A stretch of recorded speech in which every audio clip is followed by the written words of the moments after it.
여러분 안녕하십니까? 대통령직 인수위원회가 다주택자 양도소득세 중과를 1년 유예하는 방안을 추진합니다. 시장에 매물이 더 풀리도록 한다는 겁니다. 또 소상공인 지원을 위한 2차 추경은 윤석열 정부가 출범하면 처리하기로 했는데요. 인수위 주요 소식 먼저 윤선영 기자와 알아봅니다. 우선 인수위가 다주택자 양도세 중과 유예를 지금 정부에 요청하기로 한 거죠. 어떤 배경이 있습니까? 네, 인수위는 부동산 세제 정상화의 첫 번째 과제라고 했습니다. 네. 집을 팔 때 내야 하는 세금 부담을 덜어줘서 다주택자들이 집을 내놓도록, 즉 시장에 매물이 많이 나오도록 유도를 한다는 겁니다. 정확한 적용 시점 궁금하실 텐데요. 들어보겠습니다. 네. 현 정부에서 다주택자 양도소득세 중과 한시 배제 방침을 4월 중 조속히 발표하고 발표일 다음 날 양도분부터 적용되도록 소득세법 시행령을 개정하여 줄 것을 요청합니다.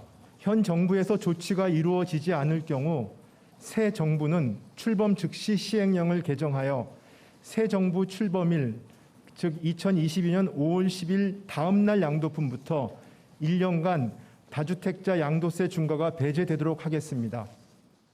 네, 이와 함께 이사나 상속 등 불가피한 이유로 2주택자가 된 경우 종부세 부담을 1주택자 수준으로 덜어주는 방안도 추진합니다.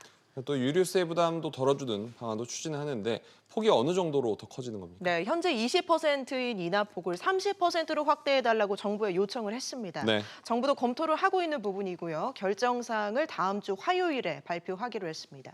인하율이 30%로 확대가 되면 휘발유 값이 지금보다 리터당 82원 낮아집니다. 그렇군요. 또 추경을 서두른다고 했었는데 결과적으로는 취임 이후에 하게 되는 건가요? 네, 그럴 것 같습니다. 어느 정부에서 성사된 추경이냐를 두고 미묘한 신경전이 있어 보입니다. 네. 민주당도 추경이 빠를수록 좋다는 입장이어서 4월 추경에 성사되는 듯 했는데 오늘 인수위가 추경 제출을 윤석열 정부 출범 뒤에, 그러니까 5월 10일 이후에 하겠다고 한 겁니다. 네. 인수위는 추경의 내용과 규모 등을 오롯이 윤석열 정부에서 결정하고 진행한다고 설명했습니다. 또 대우조선해양 대표 선임을 놓고 신구 권력 간의 갈등이 다시 표출되고 있는데 어떻게 엇갈리고 있습니까? 네, 대우조선해양은 산업은행이 지분을 절반 넘게 보유하고 있기 때문에 사실상 공기업으로 보는데요. 네. 최근에 박두선 새 대표를 선임했습니다.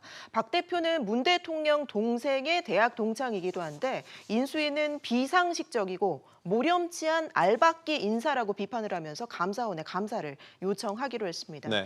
그러자 청와대도 역시 강하게 맞받아쳤는데요. 인사에 개입한 사실도 이유도 없다며 인수위가 대우조선 사장 자리에 눈독 들이고 있었다는 게 놀랍다고 지적을 했습니다. 문 대통령이 윤석열 당선인 만난 지가 얼마 안 됐는데 참 그렇죠. 무색한 것 같습니다. 유 기자 잘 들었습니다.